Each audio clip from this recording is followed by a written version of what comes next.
As características dos discípulos de Cristo, sermão número 2650.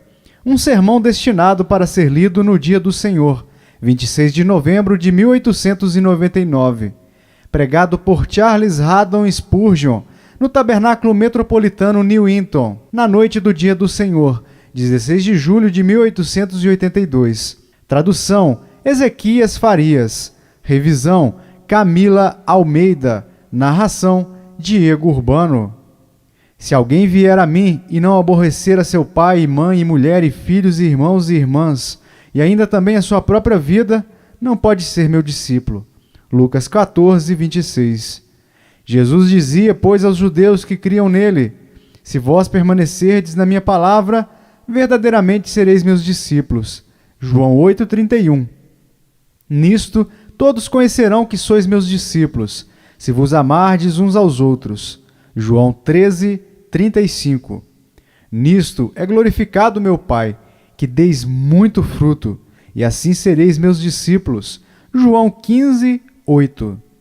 Nesta manhã eu preguei sobre um dos privilégios dos discípulos de Cristo. Quando eles estavam sozinhos, ele explicava tudo a seus discípulos.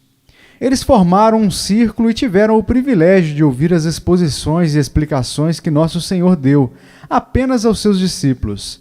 Enquanto eu estava falando, eu acho que a pergunta deve ter surgido nos corações de muitos dos meus ouvintes: o que é um discípulo de Cristo? E também a continuação de uma indagação: eu sou um dos seus discípulos? É muito importante para nós que somos pregadores sabermos o que um discípulo é, pois somos convidados a ir e fazer discípulos de todas as nações, batizando-os em nome do Pai, e do Filho e do Espírito Santo.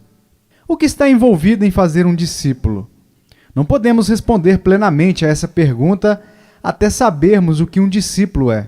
A fim de ajudá-los, queridos amigos, a saberem se realmente são discípulos de Cristo, chamarei sua atenção para 4 textos nos quais o Senhor Jesus menciona algumas das coisas que são essenciais para o verdadeiro discipulado e sem as quais um homem não pode ser seu discípulo. Peço ao Espírito Santo para fazer aqueles que são discípulos se alegrarem em seu discipulado e a considerar a maior honra de sua vida ter o Filho de Deus como seu mestre e líder.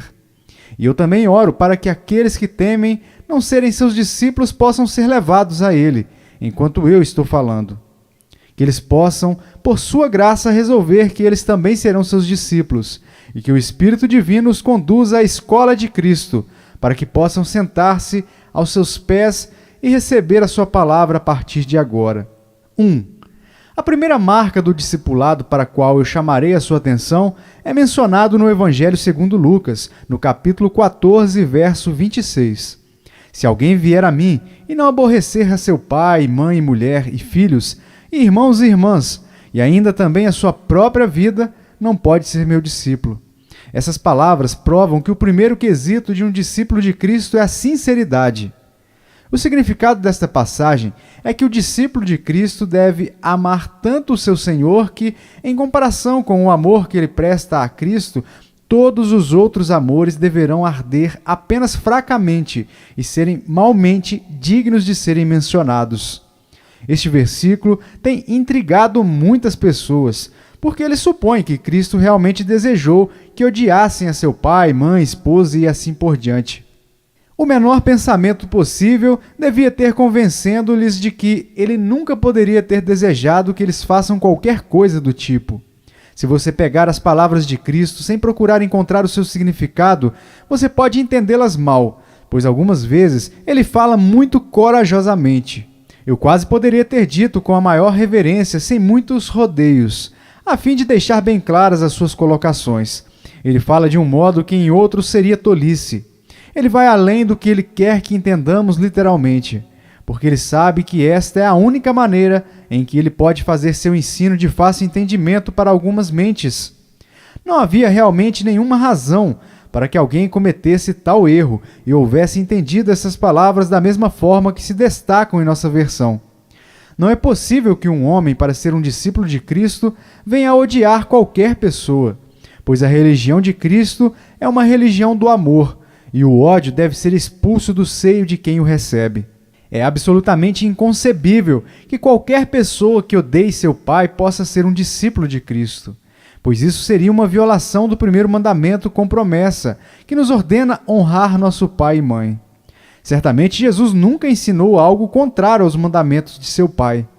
Aquele que odiou sua própria mãe seria um monstro, e não um discípulo manso e humilde de Jesus que cuidou de sua mãe em meio à sua agonia na cruz. Será que a natureza em si não nos ensina que o nosso amor certamente deve fluir em direção àqueles que foram os autores do nosso ser e que tão afetuosamente cuidaram de nós quando éramos incapazes de cuidar de nós mesmos?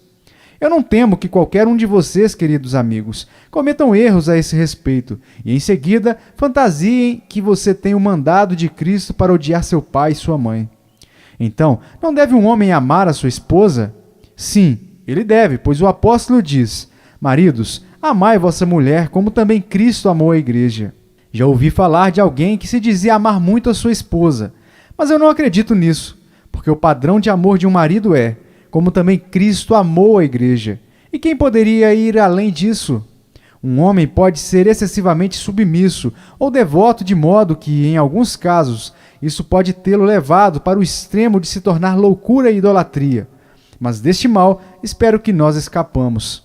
Contudo, um homem não poderia ser um discípulo de Cristo se ele literalmente odiasse a sua esposa.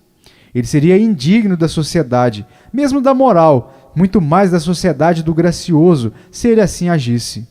Nem podemos imaginar Cristo ordenando a alguém que odeie os seus próprios filhos.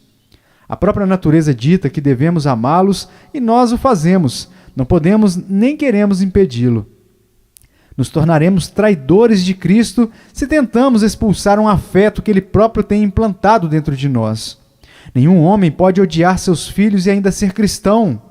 Seria uma prova clara de que ele não tinha nada do cristianismo sobre ele, assim como o apóstolo diz de uma outra questão: se alguém não cuida dos seus, e principalmente dos da sua própria casa, tem negado a fé e é pior que um infiel. 1 Timóteo 5,8. Portanto, não devemos odiar os nossos filhos, nem devemos odiar nossos irmãos e irmãs. É somente em um sentido comparativo e não literalmente que o termo pode eventualmente ser usado. E para deixar isso bem claro, Cristo disse que devemos odiar nossa própria vida.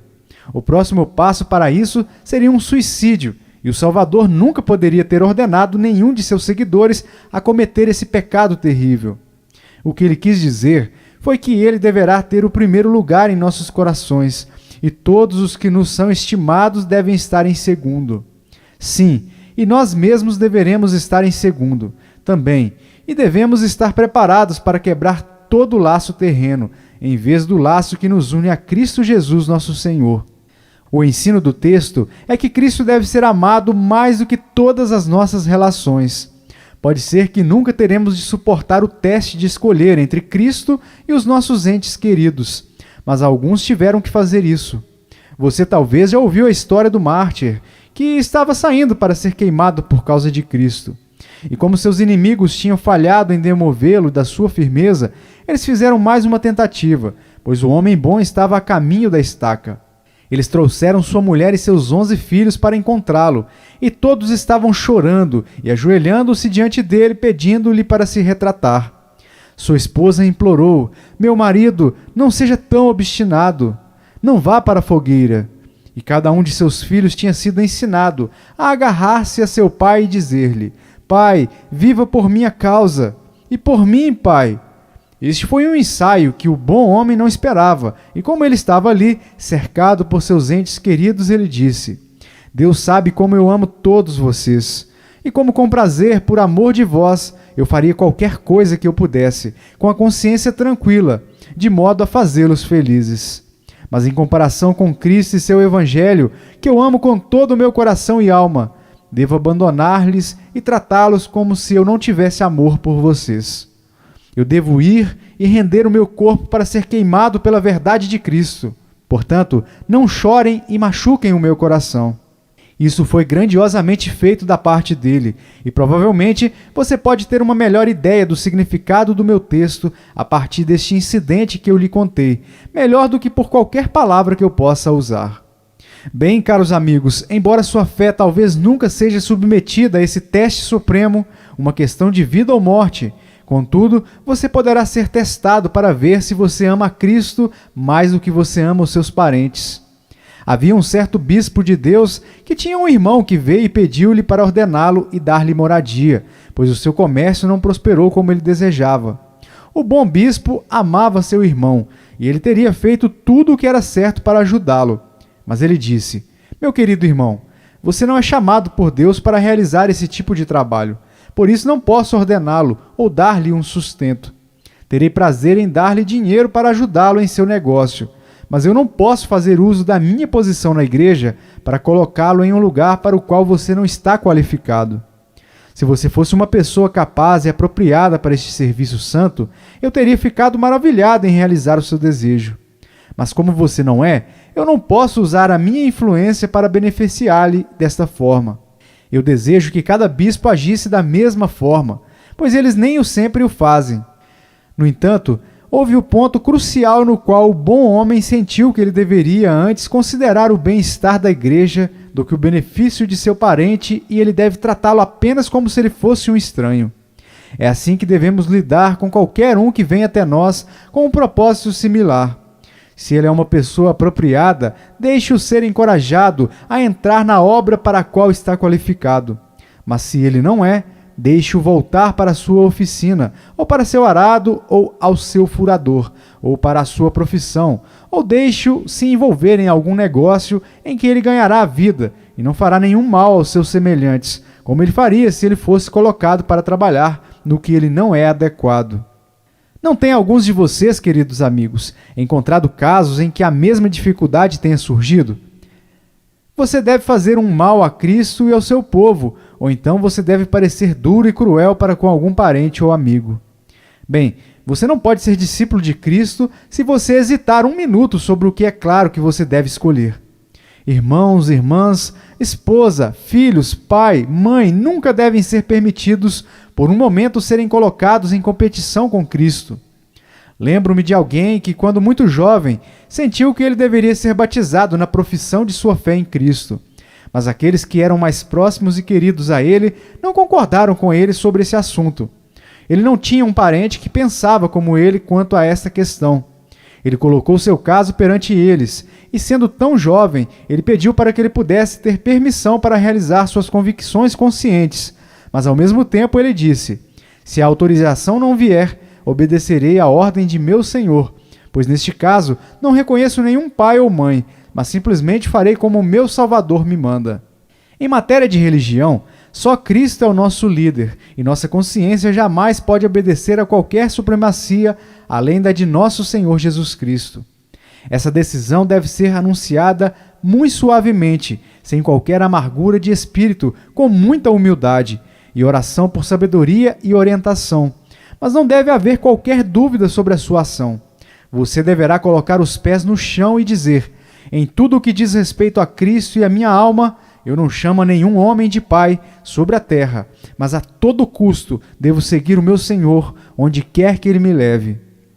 Acho que agora você pode ver o objetivo das palavras do Salvador. A regra para vocês que são seus discípulos deve ser: Cristo em primeiro lugar, e todo mundo tão abaixo quanto você quiser. Todos tratados com bondade e devida consideração, mas a ninguém é permitido usurpar o trono do grande rei. Então, em primeiro lugar, devemos amar a Cristo mais do que todos os nossos parentes. E em seguida, devemos amar a Cristo mais do que a nossa própria vida. Você sabe que tem havido muitos que não amaram as suas vidas tanto quanto eles amaram o seu Senhor, pois eles se entregaram livremente por causa daquele que deu a sua vida por eles. Os cristãos em épocas passadas sabiam o que estava envolvido em ser fiel a Cristo. Você pode ter lido aquela carta que escreveu Plínio sobre os primeiros cristãos, na qual ele disse que não sabia o que fazer com eles, porque eram homens de bom caráter, mas tinham esta peculiaridade de que eles seguiam a Cristo em tudo. Eles, na verdade, vieram com calma confiança, até mesmo para o tribunal romano, bem sabendo que, se eles fossem condenados por serem cristãos, eles seriam condenados à morte. E parecia que eles estavam ansiosos para morrer, tão ansiosos que colocavam o seu amor a Cristo antes de qualquer pensamento de liberdade da dor ou escape da morte. Em que consistiam os tormentos para os quais eles foram destinados no âmbito dos seus muitos perseguidores. Eu quase não me atrevo a dizer-lhes. Pense em um deles forçado a se sentar em uma cadeira de ferro em brasa, e de outros arrastados por cavalos selvagens, ou atingidos por touros, ou despedaçados por animais selvagens. Tudo o que poderia adicionar vergonha e dor à morte foi inventado naqueles tempos, mas os mártires recuaram ou voltaram atrás? Não. Eles se levantam pela causa de Cristo e renunciaram às suas próprias vidas, como se elas não valessem nada, ao invés de serem acusados de traidores de Jesus Cristo, seu Senhor e Salvador. Devemos estar preparados para fazer o mesmo que eles fizeram, se necessário.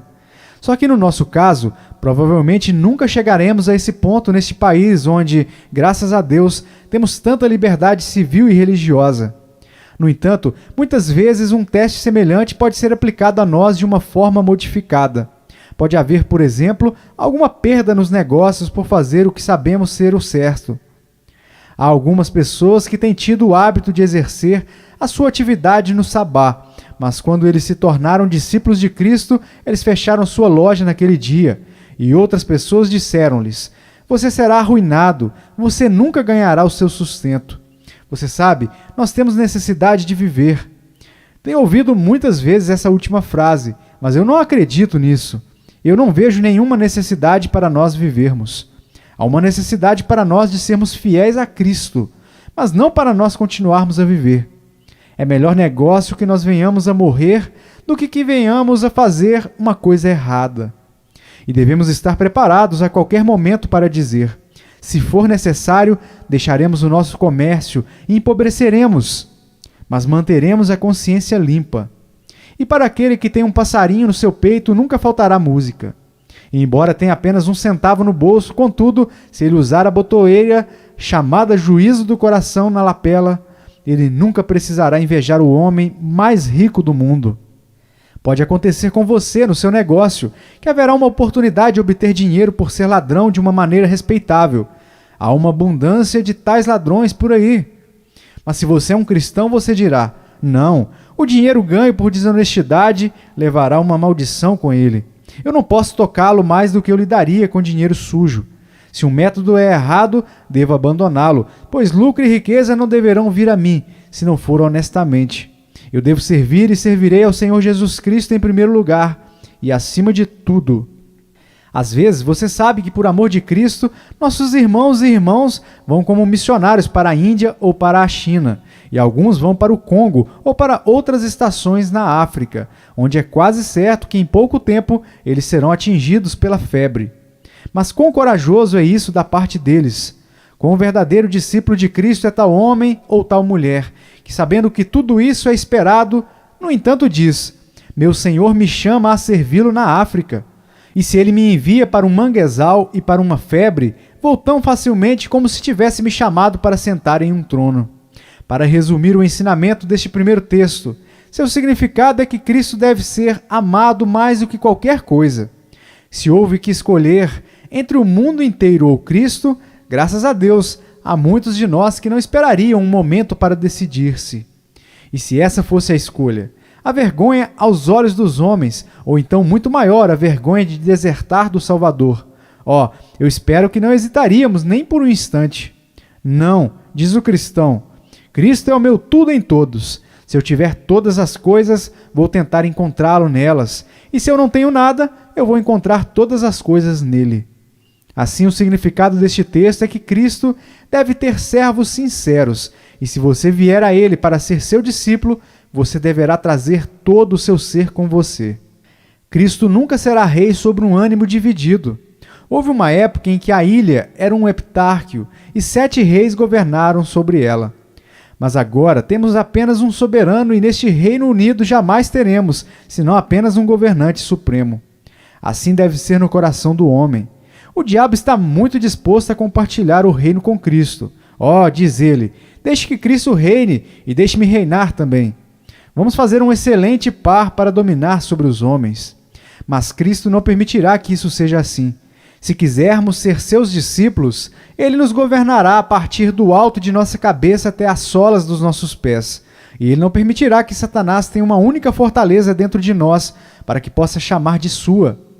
Para fora é que você tem que ir, seu usurpador vil, pois veio aquele que é o Rei dos Reis e Senhor dos Senhores. A coroa está posta sobre a sua fronte. Ele não permitirá um rival, nem por uma hora. Venha então, amado. O que você diz? Você é sincero com Cristo? Se não, você não é seu discípulo.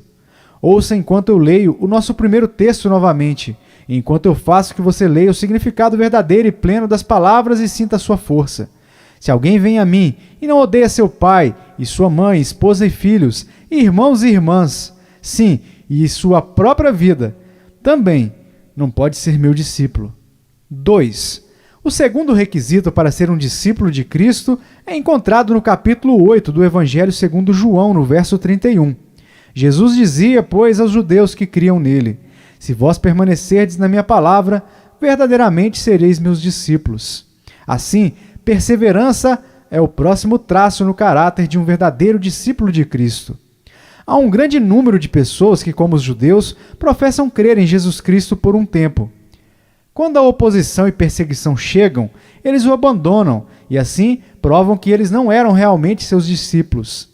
Eu não sei muito sobre o mérito da questão que é frequentemente discutida nos jornais, no que diz respeito ao alistamento por um curto ou um longo tempo de serviço militar da rainha, mas eu sei que o meu Senhor e Mestre não aceitará qualquer um, a menos que você entre em seu exército pela vida toda, não mais, por toda a eternidade.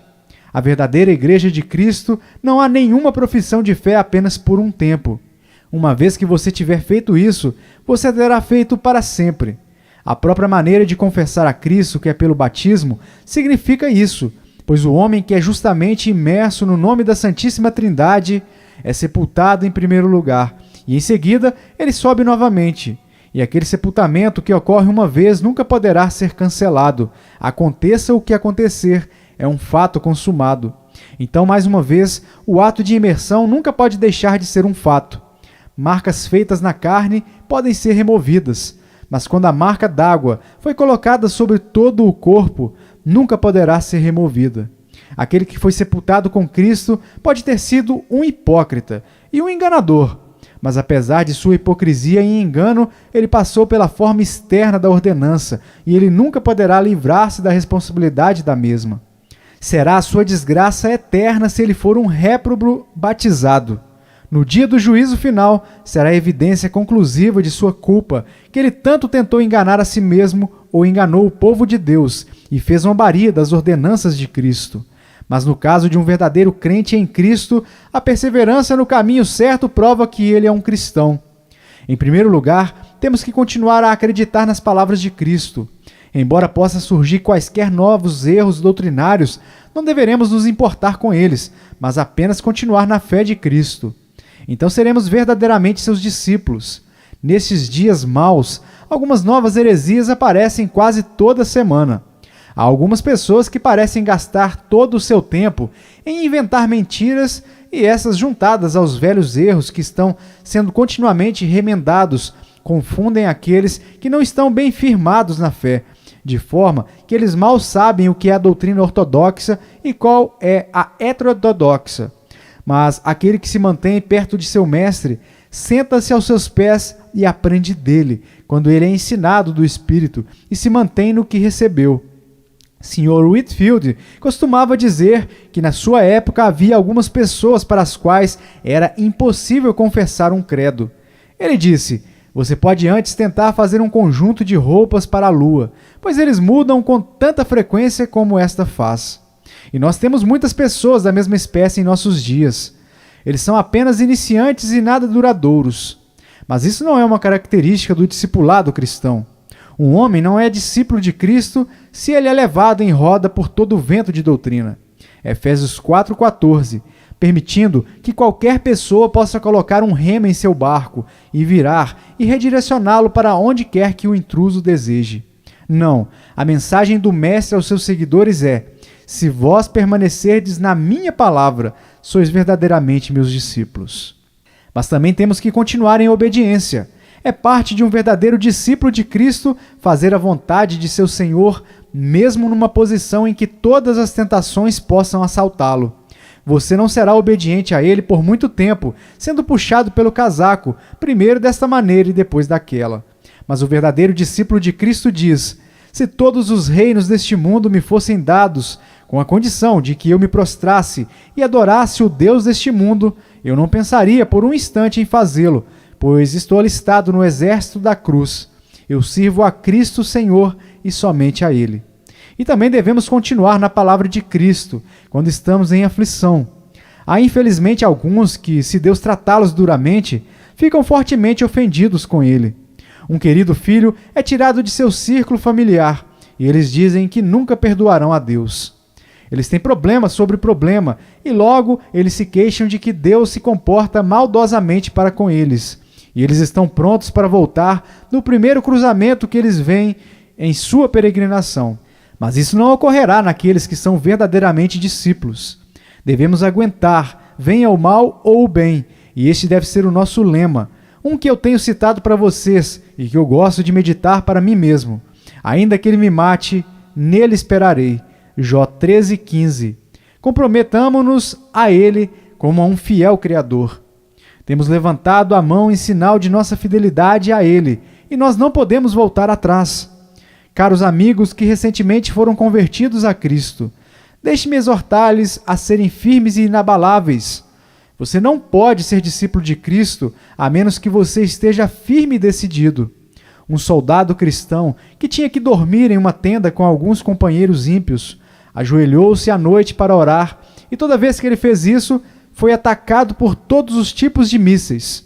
Ele consultou o capelão sobre o que era melhor a se fazer e aquele indivíduo oportunista disse que pensou talvez não ser necessário que o soldado se ajoelhasse em público antes de se retirar para descansar. O soldado tentou o plano covarde por uma noite, mas ele ficou muito infeliz e sua consciência estava preocupada. Ele tinha falhado em dar testemunho por Cristo. Por isso, na noite seguinte, ele se ajoelhou como tinha feito antes e agradou a Deus, que aos poucos a oposição cessasse. E mais do que isso, a influência de seu exemplo corajoso e as palavras que ele falou em momentos diferentes fez com que todos os outros homens na tenda se ajoelhassem, também antes de irem descansar. Se eles foram todos convertidos ou não, eu não posso dizer. Mas, de qualquer forma, havia pelo menos a forma de oração naquela maneira. Quando o soldado viu o capelão, mais uma vez, e disse-lhe o que tinha acontecido, o capelão o elogiou, e em seguida o soldado lhe perguntou: você não acha que é melhor para nós sempre mantermos as nossas cores em exibição? Essa é uma boa palavra de ordem para você, amado. Mantenha sempre as suas cores em exibição. Há alguns professos que dizem: nós podemos levar a nossa bandeira enrolada em uma caixa à prova d'água e quando houver uma oportunidade favorável, podemos deixá-la ondular com a brisa. Não, não! É melhor manter suas cores sempre em exibição. Pode haver riscos e dificuldades pelo ondular da bandeira, mas 100 vezes pior é enrolá-la e colocá-la fora de vista. Nunca tenha vergonha do que não há nenhuma razão para se envergonhar. Se alguém se envergonha de ser um cristão, certamente Cristo tem motivo para se envergonhar dele. Que não seja assim com você, querido amigo, mas sim que cada um diga: envergonhado de Jesus? Esse querido amigo em que minhas esperanças do céu dependem? Não! Quando eu me envergonhar, seja esta a minha vergonha, que eu reverencie ainda mais o seu nome. Mas, quanto a envergonhar-me, quando eu reconheço que eu sou seu servo, que tal sinal carmesim de vergonha jamais possa vir ao meu rosto. Assim, permaneça firme na fé, amado, pois assim você deve provar que você verdadeiramente é um discípulo de Cristo. 3. Devo agora passar para uma terceira marca de um verdadeiro discípulo de Cristo, isto é, o amor fraternal. Por favor, olhe para o capítulo 13 do Evangelho de João e o verso 35. Nisto todos conhecerão que sois meus discípulos, se vos amardes uns aos outros. Essa deve ser uma marca do discipulado que todos os homens podem ver. Sempre que há amor genuíno entre os cristãos, todo mundo sabe de certo que eles são discípulos de Cristo. Os homens bons e os homens maus, o mais ignorante e os homens mais insensatos, não podem deixar de ver que o amor é, por assim dizer, um sinal pendurado exteriormente, como uma marca de algo que ocorre internamente. Aquele discípulo a quem Jesus amava escreveu: Amados, amemo-nos uns aos outros, porque o amor é de Deus, e qualquer que ama é nascido de Deus e conhece a Deus. Aquele que não ama não conhece a Deus, porque Deus é amor. 1 João 4, 7 e 8. Agora, irmãos e irmãs, como devemos amar os nossos irmãos, de modo a que todos os homens saibam que somos discípulos de Cristo? Uma maneira imediata é considerando as suas necessidades e fazendo o melhor que pudermos para ajudá-los a sair de suas dificuldades.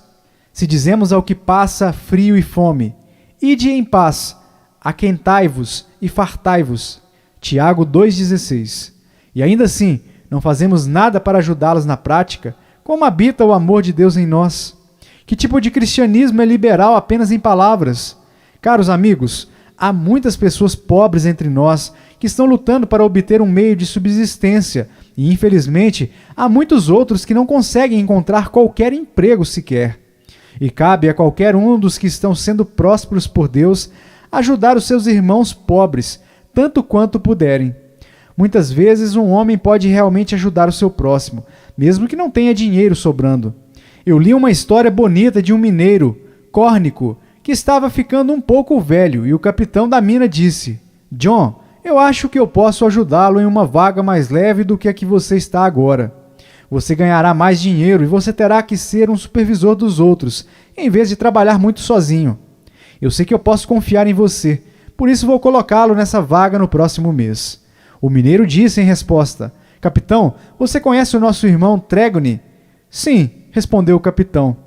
Você sabe que ele é mais velho do que eu, disse o mineiro. Ele não pode executar um dia de trabalho agora, mas eu temo que ele terá que desistir totalmente. Eu gostaria que você o pusesse nessa vaga, embora eu esteja ficando velho, eu acho que eu posso continuar por mais 1 ano ou 2. Então deixe o velho Tregony obter a vaga de supervisor. O capitão assim o fez, e este é o verdadeiro amor cristão, quando um homem está disposto a fazer um sacrifício, porque ele sente que ele não está necessitando tanto quanto o outro. Eu me lembro de dizer a uma viúva pobre que veio uma manhã ao orfanato com seu filho: a outra mulher lá fora. Você foi falar com ela, não é mesmo? Enquanto você estava esperando para entrar. Sim, senhor, respondeu ela. Eu disse: ela tem 9 filhos e nós só podemos ficar com 1. Quantos você tem? 3, respondeu a mulher. Bem, agora, eu perguntei, com qual desses 3 deveremos ficar? Ó senhor, ela disse, não há 1 minuto necessário para deliberar sobre o assunto. Você pega um dos filhos da outra pobre mulher. Vou tentar fazer o melhor que posso, embora seja uma escolha difícil para mim. Contudo, aquela mulher tem uma carga mais pesada a carregar do que eu, coitada. Tive o prazer de ver tal espírito de autossacrifício e fico sempre contente quando as pessoas cristãs sentem esse tipo de simpatia e amor um pelo outro. Quantas vezes poderiam estradas difíceis serem mais suaves, se todos agissem assim? Isso é exatamente o que temos de estar constantemente fazendo, pois não podemos ser discípulos de Cristo se não tivermos amor uns pelos outros. Junto a isso, podemos mostrar o nosso amor aos nossos irmãos ao suportar os seus defeitos. É algo grandioso ser capaz de lidar com um bom negócio. Há algumas pessoas que parecem pensar que vieram ao mundo para que outras pessoas possam suportá-las, e elas certamente fazem a sua parte, pois dão às outras pessoas muito que aturar. E se alguém vier, no mínimo, a ressentir-se, eles dizem: fulano e ciclano estão de mau humor comigo. Eu diria que um anjo poderia estar de mau humor com algumas pessoas, mas eu não acho que ele estaria. Ainda assim, gostaria que essas pessoas se lembrassem das provocações que muitas vezes dão, bem como as réplicas afiadas que às vezes elas recebem. Oh, diz alguém, eu não acredito que haja qualquer amor entre os cristãos. Irmão, você está medindo nosso milho com seu alqueire. Você percebe que não tem nenhum amor em seu coração? Pois se você tivesse, haveria um pouco de amor em seus olhos e você perceberia algo também em outros. Mas quando isso é limpo e saído de sua própria alma, você acha que ele também deve ter partido de outros. Claro, você não admite que saiu de você e você imagina que você vê o que é exterior a você mesmo, quando na verdade está dentro. Então, quando você diz que não há amor em lugar nenhum, é porque você está olhando para si mesmo no espelho, apenas isso. Mas nós que amamos o Senhor podemos, eu creio, suportar uns aos outros. Às vezes, eu tento pensar que é a maior maravilha, que vocês, queridos amigos, têm me aturado tanto tempo, ou que eu tenha aturado vocês. Há alguns de vocês que são as melhores pessoas do mundo inteiro, e há outros que ainda não são os melhores, mas sim o contrário, e alguns de vocês nos causam problemas, às vezes. Bem, que Deus possa dar a todos nós muita paciência, e que possamos acreditar uns nos outros. Isso é metade da batalha em todas as dificuldades que possam surgir entre os cristãos. Que não venhamos a imputar motivos errados aos nossos companheiros e que não estejamos prontos para fazermos acusações uns contra os outros, mas apenas acreditemos que cada um dos nossos companheiros é um filho de Deus e se há algo que ele fez e que parece errado, digamos, isso deve ter sido mal interpretado ou deturpado. Estou certo de que ele não pode ter feito uma coisa dessas. Lutarei por ele. Ele é meu irmão em Cristo, por isso vou defendê-lo. Há um outro ponto em que alguns de vocês podem exercer o amor de uns pelos outros e que é alegrando-se na felicidade do outro. Este é um ponto que é muitas vezes esquecido. Você sabe qual é a tendência entre os homens? Aqui está um homem que está subindo no mundo, por isso há muitos que dizem: eles não dizem mais nada, mas eles dão de ombros e eles olham cheios de coisas indizíveis. Ou há um irmão que tem feito bem na igreja e ele é referido em termos de aprovação. Então, uma vez alguém começa a tentar rebaixá-lo e diz: sim, eu poderia ter feito o que ele fez. Então, por que você não fez? Mas ele tinha aquelas grandes vantagens.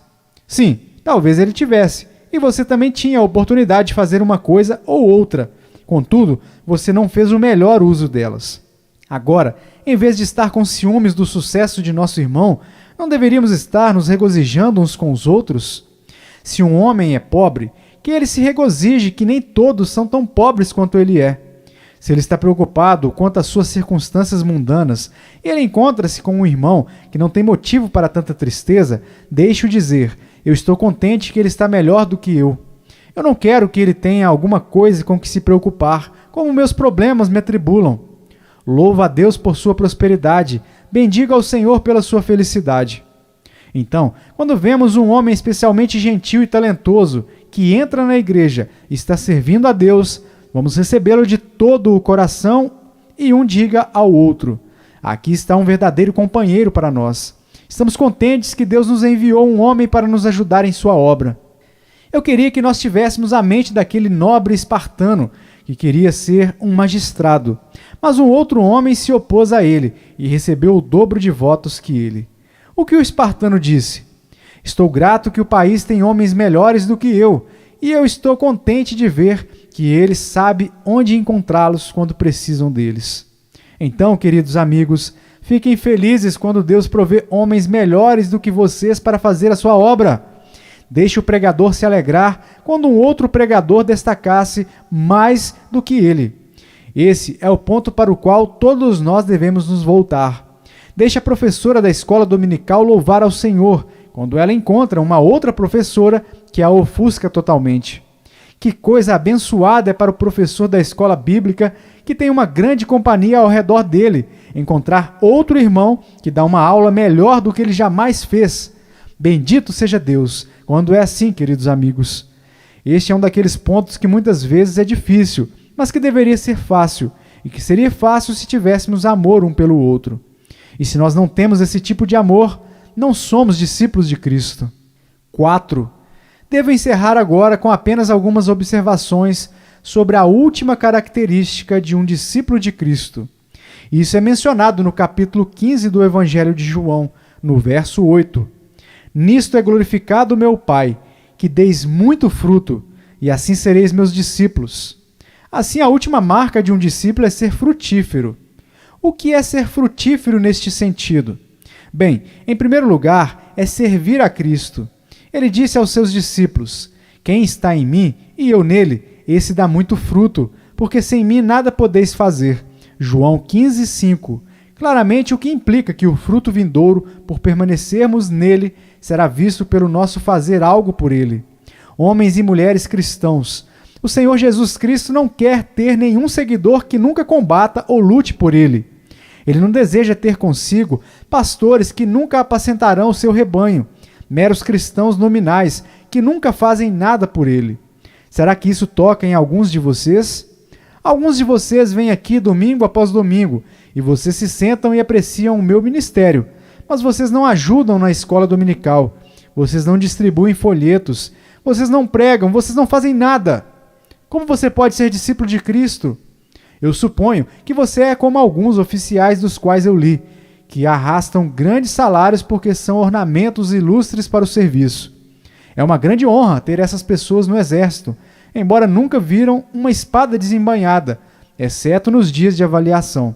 Então, sem dúvida, é uma coisa muito boa ter um número de membros da igreja que são pessoas simplesmente ornamentais. Elas incham nossos números quando elas são contadas conosco, e as pessoas dizem, eles são tão respeitáveis que ajudam a fazer com que todos nós também sejamos respeitáveis. Bem, agora, para dizer a verdade, nós não nos importamos um átomo sobre a sua respeitabilidade. Nós pensamos que a pessoa mais respeitável no mundo, ou seja, a pessoa que mais merece ser respeitada, é aquela que está fazendo alguma coisa. Aquele que não faz nada merece passar fome, assim como o apóstolo Paulo disse. Vos mandamos isto, que se alguém não quiser trabalhar, não coma também. 2 Tessalonicenses 3,10, que é a mesma coisa como deixá-lo morrer de fome. Busquemos ser discípulos frutíferos, fazendo tudo o que podemos para Cristo, porque se não dermos frutos, não podemos ser seus discípulos. Em seguida, a frutificação será provada pelas nossas orações. Observe as palavras de nosso Senhor. Se vós estiverdes em mim, e as minhas palavras estiverem em vós, pedireis tudo o que quiserdes e vos será feito. Nisto é glorificado meu Pai, que deis muito fruto, e assim sereis meus discípulos. João 15, 7 e 8. A oração, então, é um bendito fruto da graça divina. A oração pelos outros, a oração pela Igreja de Cristo, a oração que traz bênçãos incontáveis do alto. Muitos doentes acamados que não podem falar e que dificilmente podem levantar as mãos, podem ficar ali e fazer grandes coisas em oração. Joana d'Arc não era tão poderosa quanto aquele pobre e inválido. Ela é a verdadeira guerreira do rei. Enquanto ela está ali, aparentemente indefesa, ela está comandando as legiões do céu por suas petições invencíveis. Cuidem então, queridos amigos, para que deem muito fruto em oração fervorosa e prevalecente. Outro método de frutificação é através de um caráter santo. Ó amados, eu lhes imploro para que sejam homens e mulheres santos. Procurem por estrita conformidade com a semelhança de Cristo. Nada faz mais bem para a igreja do que os seus membros viverem o Evangelho em todas as suas preocupações, em casa e no exterior. Mas eu acho que não daremos frutos como deveríamos, a menos que nós nos esforcemos para trazer convertidos a Jesus. Cara senhora, procure ganhar a alma de sua pequena empregada. Bom mestre, empregando tantas mãos, ajunte-os às vezes e fale com eles sobre o seu Salvador e ore para que ele possa ser o Salvador deles também. Você pode fazer isso? Não deve haver um membro estéril nesta igreja. Todos deveriam ser capazes de sentir que, quando vierem diante de Deus finalmente, devem ser capazes de dizer: aqui estou eu e os filhos que me destes. Hebreus 2,13. Para isso viveremos. Para isso, deixe-nos trabalhar. Se não o fizermos, não podemos ser discípulos de Cristo.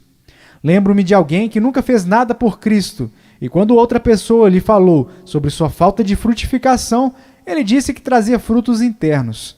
Eu nunca ouvi essa ideia antes, então eu revirei na minha mente e na próxima vez que eu o encontrei, disse a ele: você ainda está produzindo fruto interno?